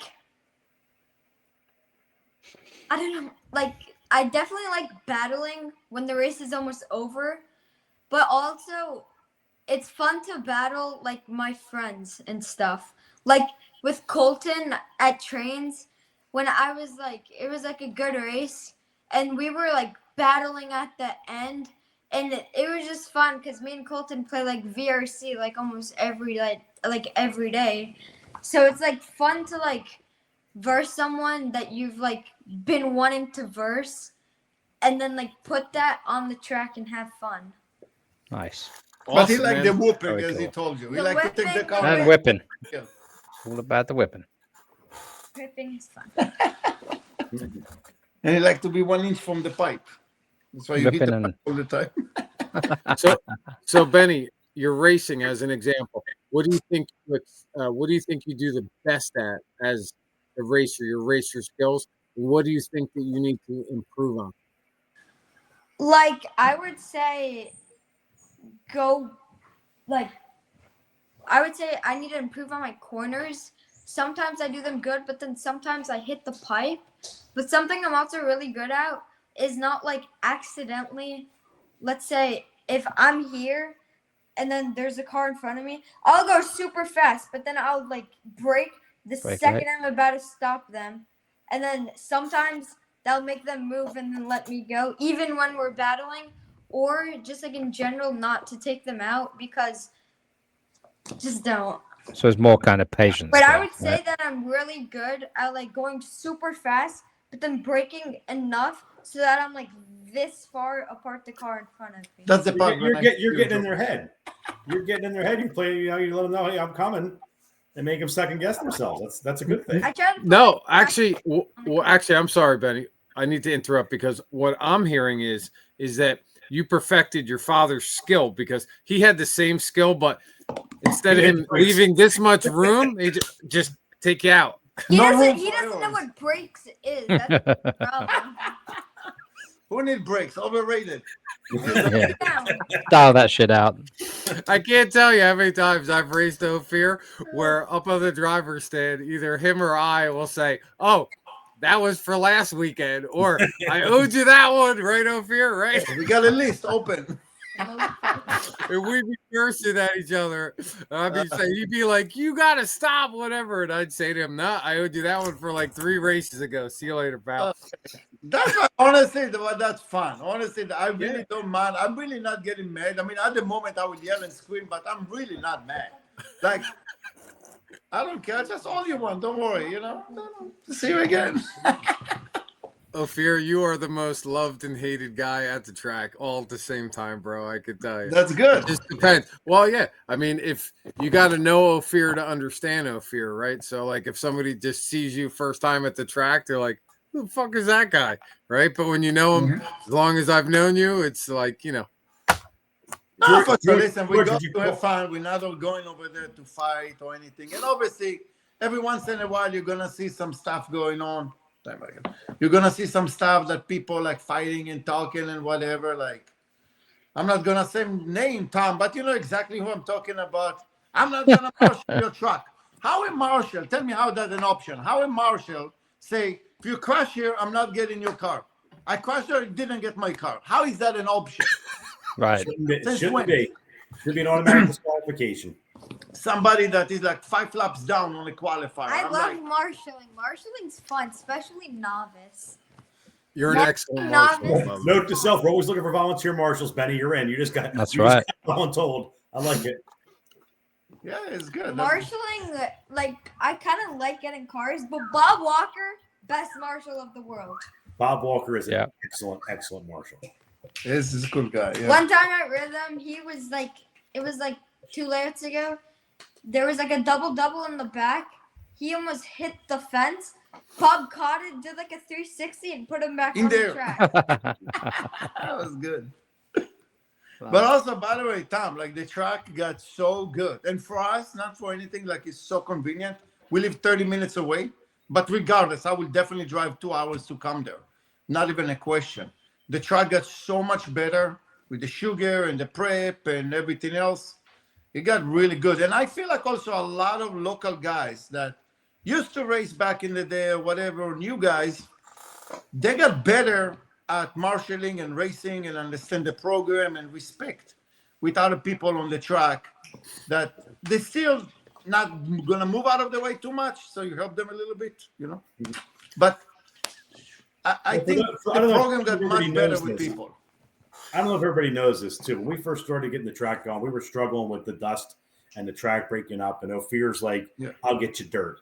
He had he got like 2 pails of dirt, and he's sending me pictures and stuff. And he ended up having like 10 loads of dirt delivered to us. So we're grateful for that. And he's not doing it for a good track for him. He's doing it for a good track for the community. So I appreciate it very much. No, listen, I see the hard work you guys put to it. And trust me, I really appreciate it. I know when people do stuff when they care and when they really don't care. Like you care, you put all your time, your effort, you listen, you talk to people, and you want to have a nice program for all the people around us that they can come and have a good time and no pressure. Legit as a club racing, like back in the day, like with Ron Borman, God bless his soul, club racing. And it's not existing that much anymore. You go to LCRC, 6 days event for what? Like for what? We're in the middle of Oakland Mills. You know, you go to everywhere, they want to do 2 or 3 days event, $70 interest. Like some people can't do all that stuff. They want to come one day, practice in the morning, race, 5 o'clock, they go home, and that's it. Well, absolutely. For every hardcore racer, there's 25 guys who like to do it one day on a weekend. For every 25, every one of those guys, there's 25 guys that have only been to a track once in a lifetime. And for every one of those guys, there's 100 guys that bash. So the idea is you got to make it accommodating for people. You want to get new people to the hobby. We all need it. It's for sure. I mean, you get a prodigy like your son to come out there, and you know, you find talent along the way. Yeah, no, for sure. But also, like, we find a balance. Like, we like this little club racing, you know, that is getting 80, 100 people. That it's and good competition with the local and this and that. It's a fun race to go to. And when the barn was like a little bit busier, that was good. They had a good competition, big turnout, but it's a long travel. You know, we go to LCRC, God bless them. We go to Transit Lane, and it's a good racetrack to race on. A lot of competition, really good stuff. But then we travel all a lot. We go to the National, we go to Nitro Challenge, we go to SIC, we go to AMS, we're going to the North Carolina, the Fall Brawl, weekend. We go to the one in Virginia. So we go to all the big events, but in between you put all the small club racing. I think it's just overall support the industry wherever you go, you know, because club racing is super, super important. As you say, you put a lot of new people into the business, and you don't want to go to a huge race every weekend. Nobody got the time or the money or the whatever they got going on. Most of the people married, kids and stuff, they can't just disappear every weekend for 3 days. They can't. So the club racing that you got, like, I think it brought in a lot of people together. I saw people that read them that I didn't see for like literally 10 years. Jim McLaren and all those guys, Aaron Joyce, like we all was really tight, good friends. And now you see them coming like, I'm like, it's the same guys from 15 years ago from Family Hobby. You know, like that was cool. And they're back racing and they still suck, but it's good. You know. I like how they don't move out of the way. God bless them. You're like 6 laps down. Move. Just move them out of the way. No, it's fun. It's fun. Like it's good. And people see the hard work that you put there, you know, and the effort and the thought, and like they see it. So, Ofir, you bring up a good statement, right? You brought up families, right? So a lot of you, excuse me, frog in there. In the beginning of your like RC racing, like was Vineland one of the first places you started racing at? And can you tell us a little bit about your experiences at Vineland and Ron as an example? Whew. It's a tough one. Yeah, I mean, I was track 70 for the first time, and then I was a Blue Diamond a little bit, and then I start racing at Family Hobby almost every weekend. And then, you know, you get really comfortable because you don't want to travel so much. You're 30 minutes away. There is a race every weekend, and good competition. The track was nice, so you're really comfortable with it, you know. And then I start to travel, and then I start to get faster. Because when I was there, I was kind of stuck with Carmel and Jim McLaren and Russ G and all those guys. You come in the morning, you already know the result by the end of the day. You know exactly who's gonna flame out, who's gonna yell, you know everything. But it was fun. It was a good start. And Ron had a heart of gold, not even a question. But the mouth, God bless him, he could talk so much shit worse than me. You hit the pipe on practice, he yell at you. I'm like, you think I want to do that? Why are you yelling? I was thinking before, but they were talking about you, and George was mentioning how some things about you. Like, he's just a younger version of Ron Borman. It's very similar. Yeah, but it is absolutely a compliment. Yeah, but Ron put his soul into the track, age like 70-something, still like with a shovel and a wheelbarrow. Yeah, and he will not listen to anyone, no matter what you tell him. Oh, do that, it'll be the best track. No. Like he will not listen, straight up. And he will take you out by the end of the straightaway. It's just like it's a full-time job. And he will not move, and he's going to yell at you. You know? But it was fun. Him and Linda also, she was so nice the entire time. And it was really good start. You know, they had a small hobby shop over there. So it was really convenient. It was really, really good. The track was, it's funny, I sent Benny a video last week. I saw a race of me racing like 11 years ago. 11 years ago? 12, yeah. 12 years ago, something like that. 12 years ago. And the track was nice. Like, I was a Kyosho, so it was shit. But the track was nice. Jesus Christ. Like, this guy was the Kyosho fucking king at the track. He was. And now I was with a Kyosho when nobody drove a Kyosho. Nobody had a Kyosho. Nobody drove Kyosho. And the car was really, really good at the time, I think. And by the way, I drove the MP11. I built the car for Naeem. And I built the entire car complete, broke it in, practiced with it at Transit Lane, and I practiced with it again at Rhythm. The car is very good. The new MP11, I was very impressed by it. It's really good. What about Benny? Did he like it? He didn't drive it. He didn't came. I wasn't alive. Oh, I'm sorry. Maybe I was. No, the MP11. That was last week. 11. He said 11. Yeah, last week. I thought he meant like just like any Kyosho, like No. because I started on HB. I never like That is the dedicated to. It's all good, Benny. It's all good. But it's good. The car was really good. Like the one thing I noticed, like you can't stop and go because the car have a harder time to accelerate because the gearing that they did was 0.8 mile or whatever. But when the car go, it go. Like if you catch your momentum and you don't break loose, you'll be on a fast pace. But if you like stop and go, it will be not so good. But the car is really good. The steering and everything, like I was really impressed by it actually. Like honestly, it was good. Toby, Awesome. You got any feedback to that? Have you tried it? No. It's in the That's box. great. You got it. I've driven one. I drove Zach Sinclair's, and I know Vin's not on the podcast right now, but I'll listen to this later. But I was actually impressed. It felt very good. It felt good. But I tell you what, Ofir always gets me when he comes to the track. He'll hand his remote to me, and I go back and drive the HB car, and I forget how damn good that car is. It's a good car, and he's got they got their setup locked down. Their cars are great. I've never driven one, so I would like to. All right, so we do got to watch ourselves on time. Let's take a chance. Maybe George, you guys want to go around the horn one time with one last question for Ofir? Yeah. I could talk to you guys all night, but yeah, definitely. Toby was on a bender last night, so we're trying to get him back to reality. So, all right. So I'll start with the first one, and we'll go around the clock. So, Benny, two things here. One, I'm going to ask you a question, but I want to make a statement before I do. So, Ofir, I think Benny is such a cool kid and such a great racer, and always have since he's been coming out and hanging out with you.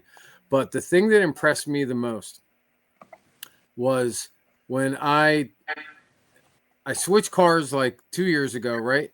And I came out to the track, and I was running a pillow ball car, and basically all day long, not one of my friends that I race with, you guys or whatever, like nobody said to me, "Hey, how do you like it?" or "What's the difference of the car?" or like, "What do you feel?" or any type of question about feedback. The only person at the track that day that actually came up and asked me about the car was Benny. He probably doesn't even remember asking me, but I remember specifically because I thought it was just so cool that Benny came over, and he was comfortable enough because we always chit-chatted, right? And, I battled with him when he was a kid coming up through the ranks. But he came over and he sat down next to me, and he asked me how I liked the pillow ball, if the car felt different, or what I liked about it. And I just thought it was so awesome that even at 10 years old, that he wanted to take the time and he was interested because, I don't know, like I did okay. I think better than like the prior car. I forget what the scenario was, but he was just interested in that fact, and he wanted to hear my feedback on the car. And I thought that was just really genuine and awesome. And for me, that's what just made him not just a great racer, or somebody that I admire now as a kid racing. Like, Benny, you should know that. Like, all the guys that have been around you since you were still drinking out of a sippy cup, right? Like, we've seen you like literally like go from like this little kid tagging along with his dad to like you're one of the best guys that's out there racing in our district. Like, you might not be the best right now, but you're one of the best for sure. And you're only 12. So like the thing I actually said to you, like, you definitely don't remember this, but like there was a race I beat you, right? And you were like, you said to me, "I almost beat you this time." And I looked at you and I said, "You're right, you almost did." I said, "Next time you'll have a chance again." But the thing that was most important was I said to you, "Benny, I'm the best that I will ever be right now." I said, "You're only getting better." And look what happened. I can't even get in the same lane as you these days, Benny. But the point is that we're all proud of you, what you've done, and the racer that you've become, and keep doing everything that you're doing. And just, the fact that you curse less than your dad at the track, that's an advantage too. Everybody, I think, likes you a little bit better. But anyway, we're super proud of you. I wanted to make that statement to you so your dad could hear it, because you're a special kid. I like your dad, and I like the fact that you guys come out. My question to you is this: what is Benny's future program? I know education's first and foremost for Ofir and for your family, and getting a good job and maybe working in your dad's business, but is there a future, a race career or a future race endeavor, Ofir, do you think is going to happen? I don't think so, because I want him to do it for the fun. Obviously, you don't need to do it for the money. And I want him to do whatever he wants to do to enjoy himself. He got himself like 2 e-bikes. He likes to go with his friend and have fun and do it. Whatever he's into, I let him do it. I let him be a kid. I don't want him to lose his childhood because my hobby, right. Like even when he was a little bit younger, he was on a soccer team, was really good. And they had like one day a super important game. He's like, "No, I'm not going to come to race. I want to play with the soccer with my team." And I'm like, you know what? Amazing. No problem. Go do that. Go be a kid. I don't want to take his childhood away. So I want him to do everything that he wants to do. That's why in the last couple of weekends he didn't come racing, because it's end of the summer. He want to go with his friend with e-bike and do all the things that kid want to do. I'm like, I support it 100%. Go be a kid. when you're gonna go to high school, college, finish, I'm definitely counting on him to take over the business, and I'm like, adios. Definitely like him and my older son, and yeah, let him do that. But now I put zero pressure on him. Have fun, race, don't race, do whatever you want to do. Be a kid. As long as we spend time together and you having fun, whatever you want to do, no pressure. I don't want to be like those dads that will pressure him. You need to go pro. You need that. You go broke, not go pro. There is no money in it. There is no money in it. We all understand. True words, Benny. True words. You'll never drive a truck like your dad's if you go pro. There is no money in it, and I think I'm not bad as a businessman. That I know a couple of things what I do, and I see the pros. They struggle to pay the bills. Like if you understand in a 45-minute race that everything on earth can happen, and that count if you're gonna bring dinner at home to your kids, we got a problem. That's not a hobby no more. That's a stupid decision to do, to be a pro and get paid and support your family. You got 10 people on earth in this world, I think, that actually full-time sponsor that, making a good living, but it's the top 10 in the world. To be there, you need to be at the racetrack all day and every day, and then ruin his entire, not ruin, but like delegate his entire life into racing. I think it's too much. I think we're doing more than enough as is. He can have his childhood. We do what we do. And if we get that good to be pro, be a pro. But it's still going to be as a hobby, not as a job. Because I see those young kids at 20 years old, out of college, I'm going to go pro. And no, not going to happen. Not going to happen. It's just delusional. Good advice. That's what I think. I look at it as business, as numbers. You see what they get paid. You need to be like on a podium to get paid. Million things can happen that you're not going to be on a podium. It's too much to risk. And I'm in development. I'm risking millions of dollars like monthly. Trust me. I know. This is a wrong decision. It is. Coming from a gambler already. Let me have fun. That's it. Let me do all the hard work, the wrenching, the money and everything, and let them enjoy it. It's my pleasure to see him enjoying what I do, enjoy the money that I make, enjoy whatever we're doing. That's like, make me happy. I see him racing. I'm more excited than me racing. So it's good. Yeah, so that brings up my last, it's not even a question, but Benny, I want you to give your old man a hug because, you may not, I'm sure you always recognize it, but I know your dad's passionate about racing, and for him to give it up to see you do well and to see how happy he is when you do well. I know you're young, but just acknowledge that, hey, he goes way above and beyond to support you and wants you to be happy. So sometimes it kind of gets lost in the midst of it. And when he makes a setup change, every once in a while, tell him it's a good setup change. And if you don't like it, just give him a little pat on the back and help him out a little bit. I'm sure he likes to hear it too every once in a while. So I just think it's awesome. So make sure you give Pop a hug. Toby, got anything? Yeah, just a quickie. Keep it short because we got to wrap this up. Benny, best win. Oops, he went away. Telephone, do not disturb me though. Yeah, Benny, quick question for you. What's your best win?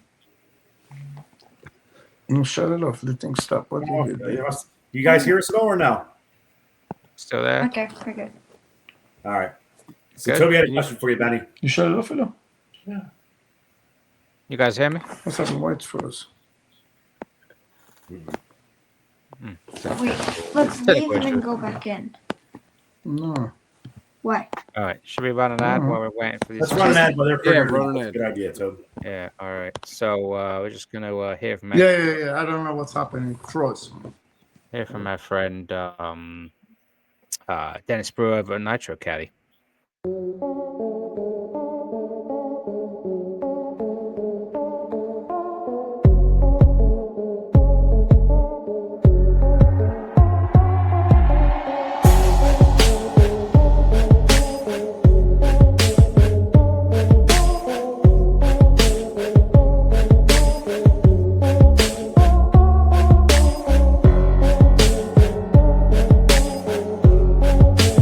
It's a starter box adapter plate. I got tired of the pins moving on me with the boxes. And what this plate does is it affixes the four corners of your chassis to the starter box.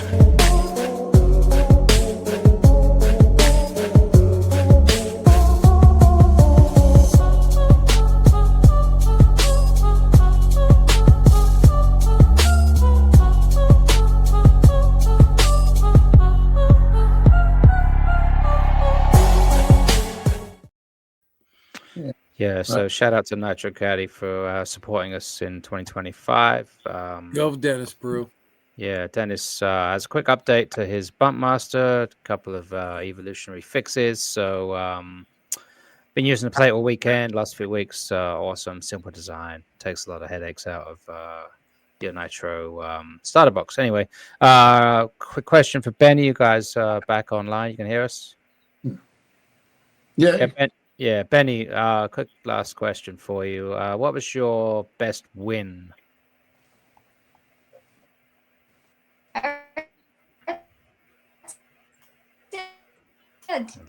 Losing him again. Was Benny, you say it again? Yeah. We lost you. I would say that DNC race when I was like 9, because Yeah. that basically started everything. Nice. Oh, wow. So it gave you the big confidence boost. I imagine. No. And that was like my first big race. Awesome. All right.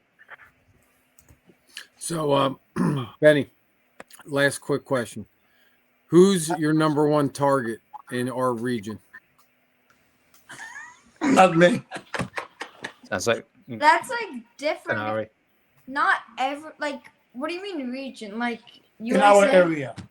Who See, you want to beat? Not everyone goes to like every race, so you can't really. Who you want to beat?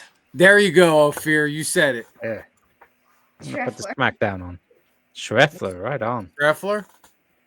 All right. And if you're gonna stop to pull over by the middle of the race, you could actually beat him, but it's fine. Love it. Can't wait till Schreffler got Schreffler a sees lot this of one. experience racing. He's a pro racer. He's on a different level. Everywhere you go, he's always gonna be fast. Always gonna have his stuff straight. Like he is a very, very, very talented driver for so many years. But all the young kids, they're catching up because he got to the top of the game, the same as Jamie and everybody else. And all those kids, Colton, him, Garrett, all his friends, like they're catching up. They're catching up quickly. Yeah. It's about time. We stay got the to same change the speed. guard. Just like Huh? the pros. Time to change the guard. Yeah, we stay the same speed. We're not gonna get any faster. They got all those kids. I think they brought new speed to the table that wasn't exist before. That's what it is. It's a new speed. The old timers, like they can compete because they got a lot more experience. But the raw speed, the young kids, like it's something amazing. Like it blowing my mind that I see it. Good point, Ofir. Real good point to Yeah. close with, for sure, man. Look at Phil Long, like he's like 14 years old now. He's a pro driver beating like the top drivers in the world. You never saw something like that. Everybody got fast when they got in the mid-30s. Well, That's how long the it took same them. pros have been the same pros for a long time. So I think you're seeing that transition. But all good stuff. Yeah. Look, we got to get you guys back on. I feel like I could talk to you guys another hour or two. It's been awesome. But Yeah. Definitely. All right, guys. Thank you guys for having us. Hold on, Ofir. One last question for you. What do you think of our podcast? It's good. Oh, come on. I was I waiting didn't- for I the didn't classic want to- line. It's No, cheap. no. Well, I if it's didn't not know shit, what so to it's good. expect. Honestly, I didn't know what to expect. I thought it's gonna be shit, but it's actually good. Honestly, you guys, like, you know what? I thought I'll get nervous or whatever, but I know you guys. I didn't know who's gonna be there and what's happening or whatever, but you guys doing an awesome job. Just that you guys taking time and do it. That's what count more than anything. Even though the execution total shit, but it's fine. It's not, and you guys doing good, and you know. I just wish Hey. we could have started earlier because I have school tomorrow and I still have. You like, see what some- I'm dealing with? I- You talk about racers and like you need to sleep. Yeah, it's past my bedtime. 4 or 5. Nah, it's people at Like, work. It's yeah. fine. Hey, Oh, Benny, wait. I got 28 more years for I Benny's in the didn't 40 plus class. I'm good. Benny, the good news is if you're late tomorrow, Dad will write you a note. It was for a good reason. He could write, Benny's late for school today because he was on the NERP podcast. And if we need We to went to the outline it, national. He told his teacher, "I'm going for a week racing." Straight up, he told her, "I'm going for a race," and he made up the schoolwork that he needed to do. Right on. that's I awesome. told him it's a good cause. Nice. But All right, good. so Benny, we are so privileged to have you and your dad on the Northeast Racer podcast. This is episode number 34. People can look it up. It'll have your name on it.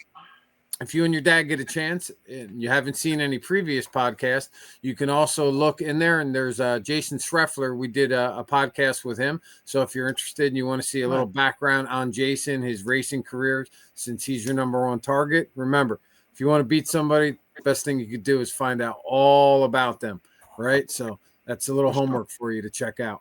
But your interview has been totally awesome. It was very important to have you and your dad on the show this year. So thank you very much for cooperating. Thank you so much for being a part of it and telling us a little bit about your life and your race program and the fact that you guys are like the only HB racers left on the planet. But we're super stoked to see you continue your race career, and I can't wait to come out and race against you and your dad soon. So Good. Thank you, guys. all right. So thank you for being on the show. Thanks to Toby, as always, for putting on the show. Thanks for Tom as well. And Tom, we want to touch quickly on Tom's news. Yeah. Yep, exactly. So we're going to throw it over to Tom Ofir. You're more than welcome to hang out and hear the recap. But Tom's going to tell us a little bit about some bad news that happened to his indoor facility.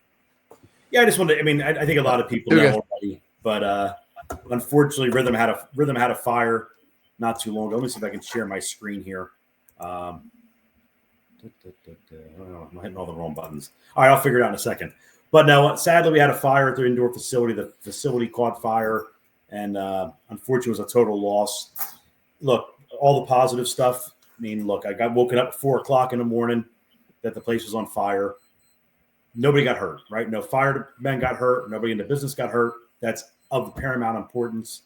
I will admit a little bit selfishly, I wasn't long after I heard about it. I'm like, oh, shoot, did a LiPo battery cause this? It wasn't a LiPo battery. It started on the other side of the building. So, I would have felt terrible for the family that had that building, that have so many memories there, that I could have been a potential cause of what happened. So happy that didn't happen. But I know a few people were asking, like, what's the plan moving forward? I had some pictures I was going to try to share. How do I do this? Oh, share screen. Here we go. I should know how to do this stuff.